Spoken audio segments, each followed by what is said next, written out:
Have you ever believed that true courage only comes when fear disappears? That one day, you'll wake up, and the fear will be gone. The doubt will vanish. Your hands will stop trembling. Your chest will no longer tighten with anxiety. And then you'll finally be ready to be brave? What if I told you that's a lie we've all been told? That the strongest, bravest souls you will ever meet are not the ones who look fearless, but the ones who are trembling in silence. They're the ones standing in front of the storm, hearts racing, knees weak, yet still taking one more step forward. They are not fearless. They are simply unwilling to let fear win. We live in a world that tells us, be strong, be confident, don't be afraid. But what if real courage is not the absence of fear, but the quiet decision to walk with it? What if courage is feeling your lungs tighten with panic and choosing to breathe anyway? What if it's waking up each day with doubt in your heart and still choosing to try? What if being brave doesn't look like standing tall with your chin high, but rather falling to your knees and still choosing to get back up?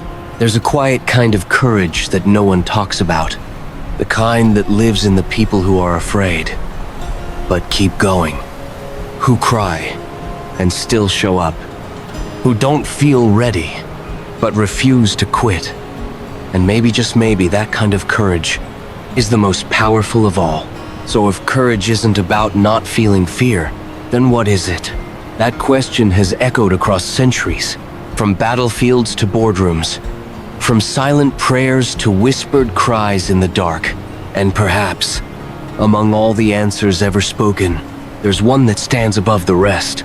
A single sentence that reframes everything we think we know about bravery. Courage is not the absence of fear, but the triumph over it. These words, often credited to Nelson Mandela, have pierced the hearts of millions, not because they sound poetic, but because they reveal a quiet, liberating truth. Fear is not your enemy. It's not something to be ashamed of. It's not a weakness to be hidden. Fear is a part of being human, raw, real, and honest. But courage is what rises when you decide to move forward anyway. It doesn't erase the fear. It simply refuses to let it control you. The bravest people you know, they weren't born fearless. They just chose again and again to walk forward, even when every step hurt. Because courage isn't the lack of trembling hands or racing hearts. It's not silence in the face of panic. It's the choice to show up with your fear and still say, I will not run. Let's be honest with ourselves for a moment. We all have fears.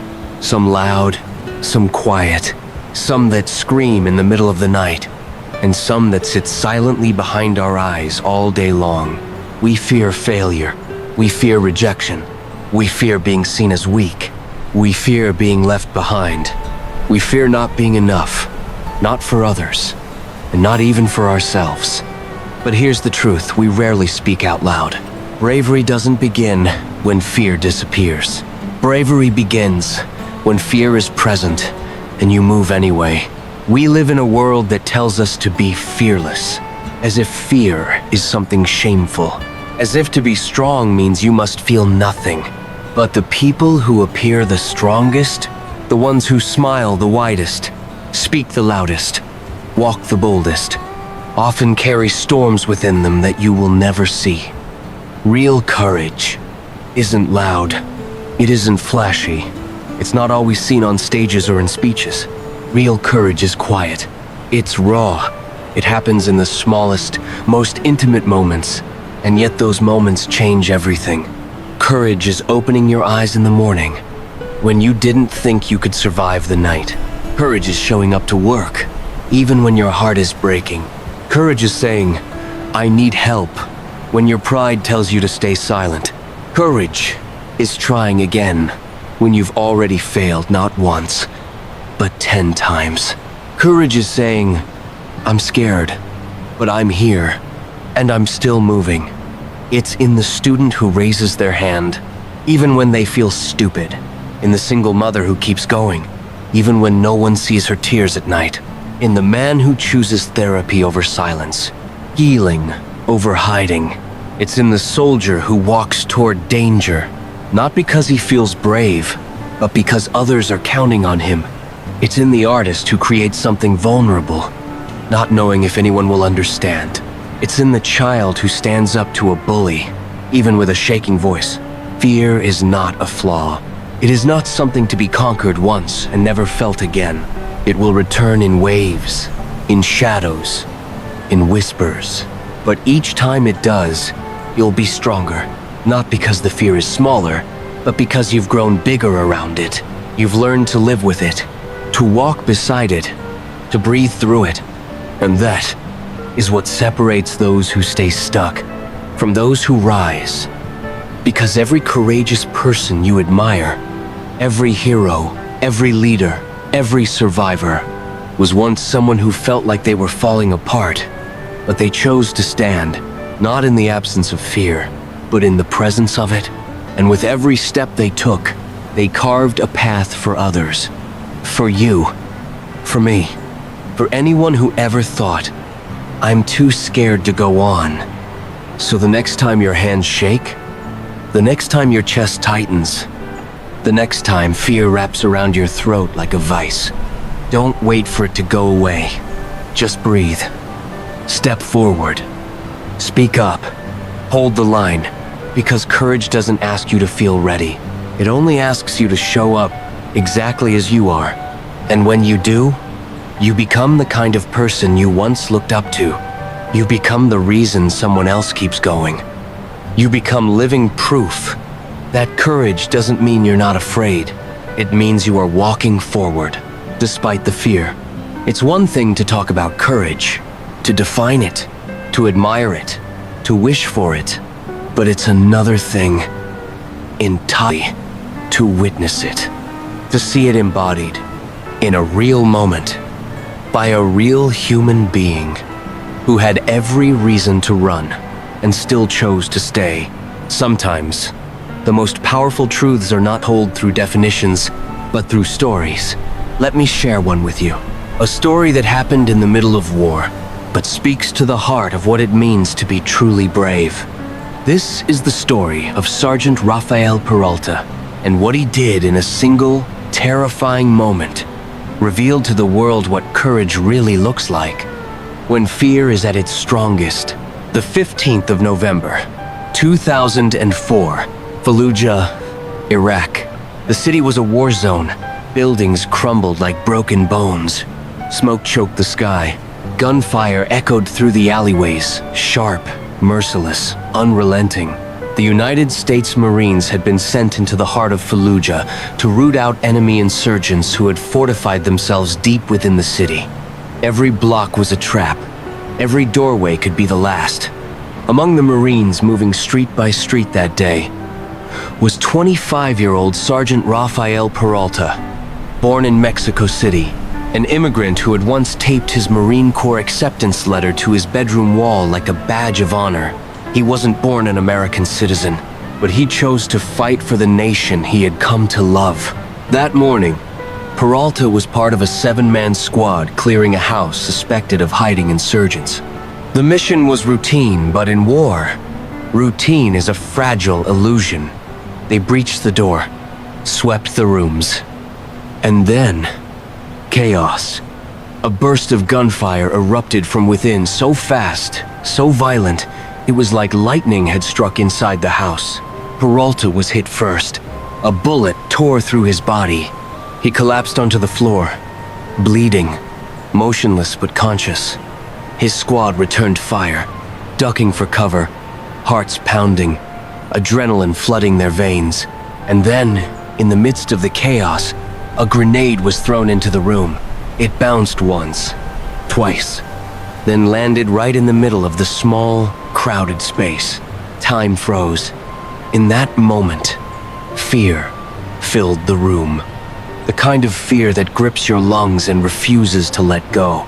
The kind of fear that whispers, "It's over." There were only seconds before it would explode. Not enough time to run. Not enough time to think. Only enough time to act. And that's exactly what Rafael Peralta did. lying wounded on the ground, body broken. He reached out with whatever strength he had left and pulled the grenade beneath him. He pressed it to his chest, curled around it, shielded his brothers with his own body. And then, it detonated. The explosion tore through the room, but his squad, the men standing just feet away, survived. All of them, because one man chose to face death so others could live. Let that sink in for a moment. He had seconds to decide, and in those seconds, he chose love. He chose sacrifice. He chose courage not because he felt brave, but because he refused to let fear dictate his final moment. Was he afraid? Of course he was. He was 25 years old. He wanted to live. He had dreams, a family, a life waiting for him back home. But in that instant, he wasn't thinking about himself. He was thinking about the 6 men standing beside him. Brothers, not by blood, but by something stronger.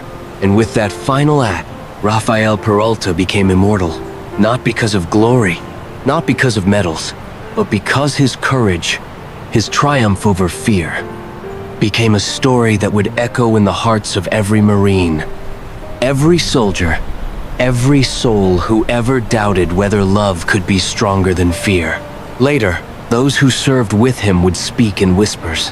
He didn't hesitate. He saved us all. He gave everything. And when his family was informed, they didn't just mourn, they honored. Because even in grief, they knew he had done what few ever could. Peralta was nominated for the Medal of Honor. Politics and bureaucracy got in the way. Some questioned the details.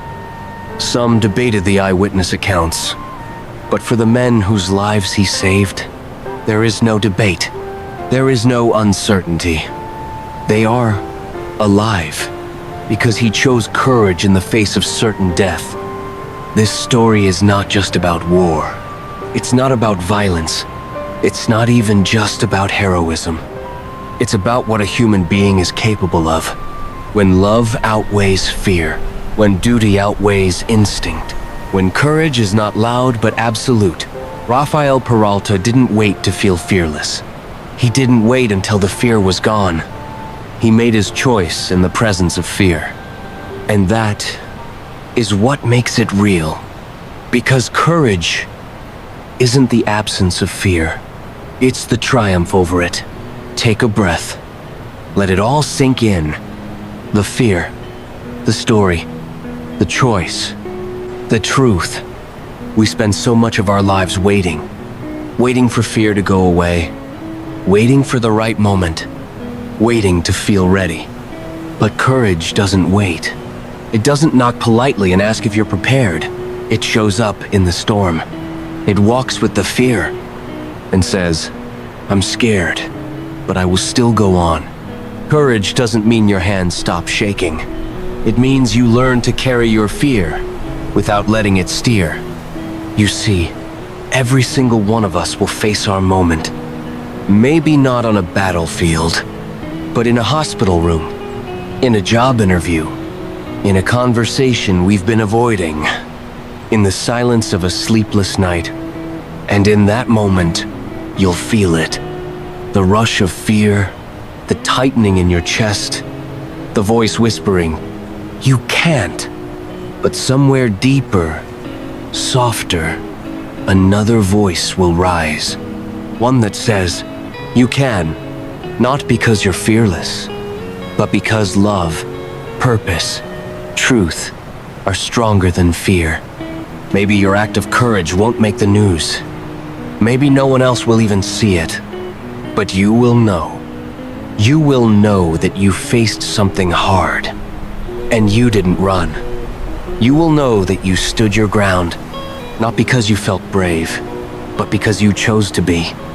And that choice, in the quiet, in the dark, in the unseen corners of life, is what makes you a warrior. Not because you conquer mountains, but because you conquer moments. One breath at a time, one decision at a time, one trembling, unstoppable step at a time. So if you're standing on the edge of fear right now, don't turn back. Take that step. Even if your voice shakes, even if your hands tremble, even if your knees feel weak. Because courage doesn't mean you aren't afraid. It means you've decided. Fear will not win today. If today you're facing something that scares you, a decision, a change, the truth you can't avoid, I want you to know, you are not alone. We all carry fears, but some of us are learning, day by day, to carry them with courage. If you're choosing to be brave, even when it's hard, even when no one sees it, then leave a UHE in the comments below. Let it stand not as a show of strength, but as a quiet promise to yourself. I'm still here. I'm still moving. And if this message reached you, if it made something inside you sit up and listen, then stay with me. Subscribe to this channel, not just for more stories, but for reminders that your courage matters. Your voice matters. And every step forward, even the shaky ones, deserve to be honored. Let's keep walking this road together. One breath, one story, one quiet triumph at a time.